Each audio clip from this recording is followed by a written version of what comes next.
Next, Dr. Shreeya Kulkarni. A very good afternoon to everyone. My topic today is not surgical, it is a completely community based topic, and I am very happy to present this here because this is my original research work which I am doing it for last 1 year, and today I am going to present the results of it. Study of noise pollution and its possible effects on human health in city in India. 15 lakhs people are having hearing loss all over the world, and is the third most common cause of disability as of 2019 census. Prevalence of hearing loss is increased by 28% in last 10 years, and noise induced hearing loss is the second most common cause of SNHL. 5% of the world population is affected, and according to the WHO, noise induced hearing loss is 1/3 of the all hearing loss cases. But the good news is it is completely preventable. So the sites which were chosen by us were the factory, traffic, then the highways, so railways, airport and construction sites. So the aim and objective of my study was to study the sound pressure level at the various noisy places in the city, and to study the auditory and non-auditory effects of the noise pollution in the people working in those areas. So after a formal institutional ethics committee approval, the MOU was signed between our department and the agency who were giving services related to the sound pressure level. 16 places in the city were identified, and the sound pressure levels were measured at three different times, and the average was calculated. The second methodology was a team building, audiological evaluation and non-audiological evaluation.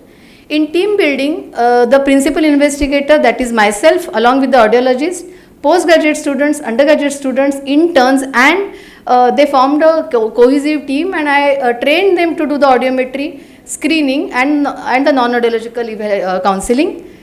About audiological counseling, we got 3 dedicated pure tone audiometers for this, and the audiometry tests were done on the site in a silent room. And for non-audiological evaluation, the questionnaire was published, and in both the languages, the local and the English language, and we recorded their sleep disturbances, pulse, BP, etc. So the study duration was 1 year, and we had a sample size of 1026 individuals. This was the questionnaire, and these are the various places where the geotag photos are taken, and these are airport, police station, factories, and you can see these people in their professional attire. So my demographic data, 95% were males, and as you can see in the various areas also, females were having less presence in the working place. About the age, we can see 25 to 45, this is the most productive age. We had maximum number of people, that is 54% of the people, though we also had less than 21 years few people. The sound pressure levels at the factory we found out was 60 decibel, at traffic or highways or noisy places 68, railway 67, airport 68, and construction site was very high, that is 75.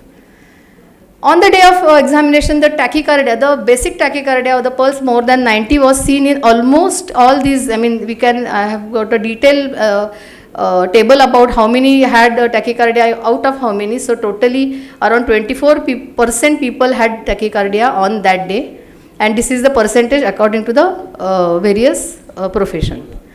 Even the blood pressure was seen to be high in 111 patients out of 1026. Almost 11%. And in this the web chart, we can see the construction site workers were having maximum notice that they were having hypertension.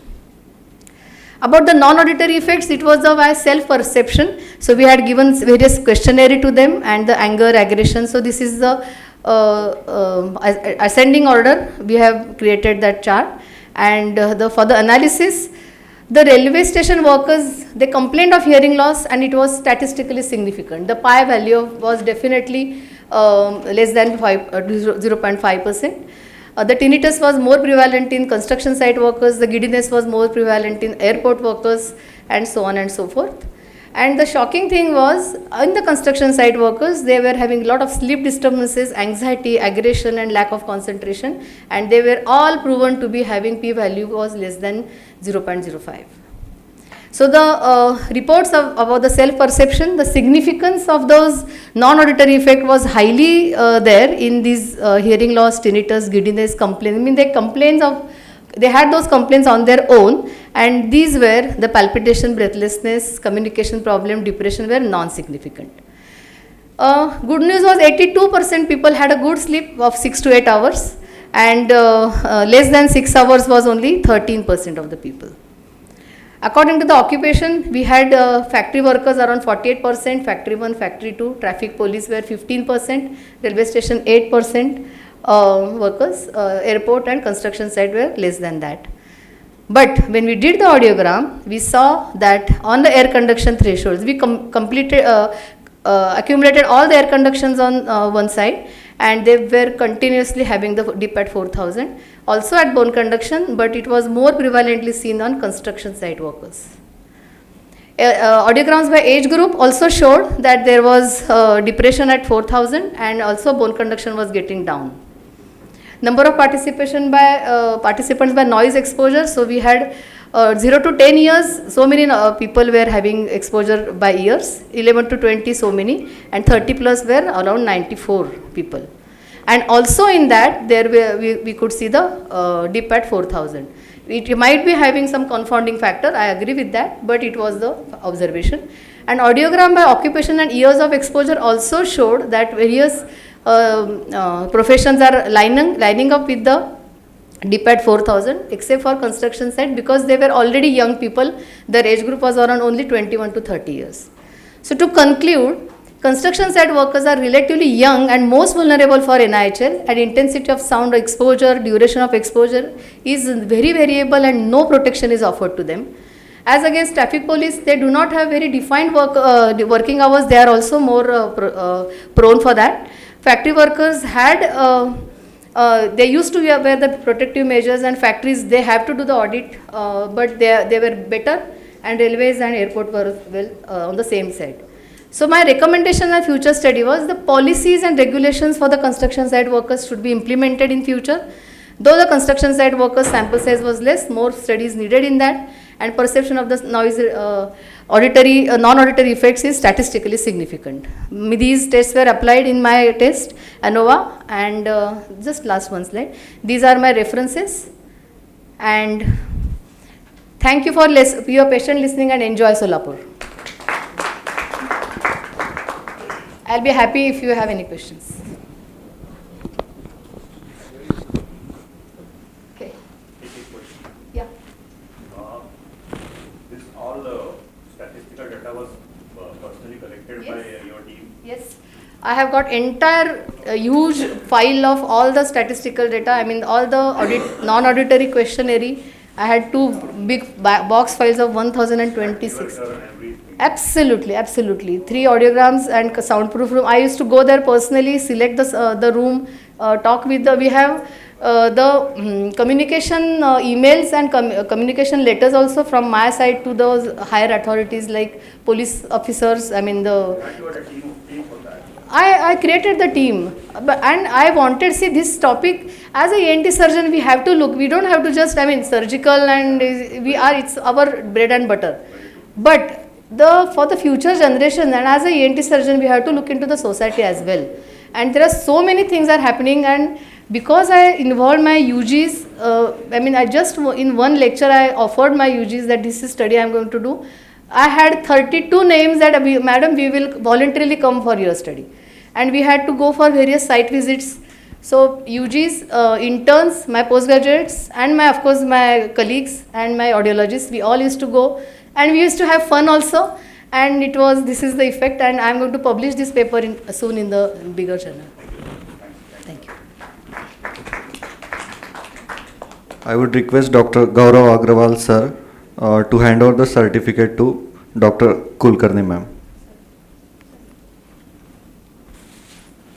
I will request you one suggestion. You should give your daughter to district collectors. Okay. Yeah, I mean, my long-term perspective is there has to be some policy from or regulation from the top, so that these construction site workers there will be more vigilance on the noise-induced hearing loss in the future. And DJ has been banned by Supreme Court, but still DJ has not stopped. I have Almost purposefully every marriage is related to the DJ, the Ganpati festival, and I purposefully kept that aside because we cannot go and catch those people that we want to do audiometry on that. These are professionals, and they are working since years, decades and decades of their life they are giving to the noise test. This is by it is not by choice. It is by no choice they have to work there. So we have to take care of them. And DJs and all, they have choice whether go to or not. They have to stop. Thank you.